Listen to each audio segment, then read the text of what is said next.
Hi guys, today i-review ko sa inyo itong Van Cleef & Arpels Moonlight Patchouli.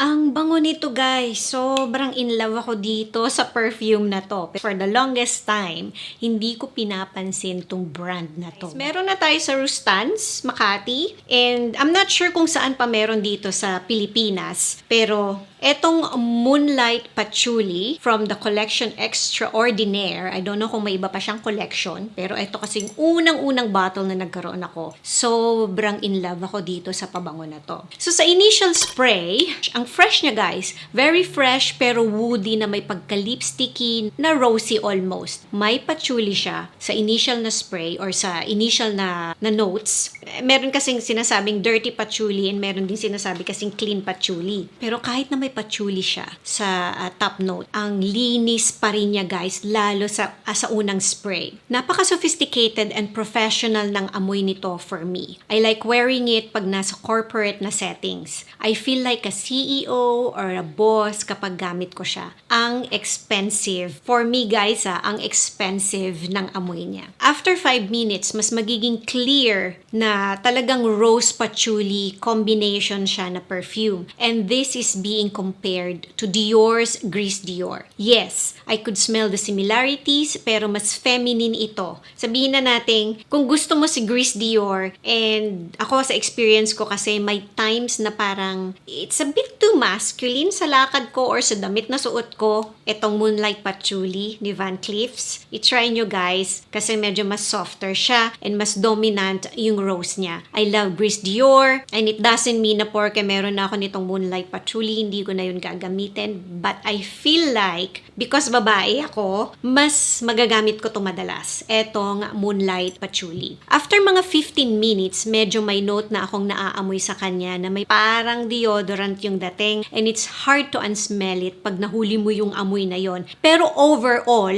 mabango pa rin siya guys. Mabango siya. This is pang 30s pataas kasi many of you might find it mature because of the rose. But amuyin nyo muna to sa store, spray nyo sa skin nyo, spray nyo sa damit nyo para makita ninyo kung ano yung mga lalabas na notes sa skin and lalabas sa damit. And gaya na sinabi ko kanina, this is my first Van Cleef's and in love talaga ako sa kanya. And this is the reason why nagka-interest pa ako sa ibang mga Van Cleef's na perfumes. I like this brand actually. Meron akong mga, as of the moment, 3 or 4 na scents na nagustuhan dito sa line na to and makikita nyo yon lalabas one by one sa mga monthly favorites ko. Meron din siyang dating na may pagka-rich tita vibes. So dry down, mas lalabas yung pagka-slight powdery niya because of the iris and also yung leather. And tatamis din siya ng konti. To me, hindi siya yung overly sweet but gaya na sinabi ko, itest ninyo sa store because you might find it parang super sweet pa pag nag-dry down. Ang ganda niya. Paganda siya ng paganda habang tumatagal sa skin.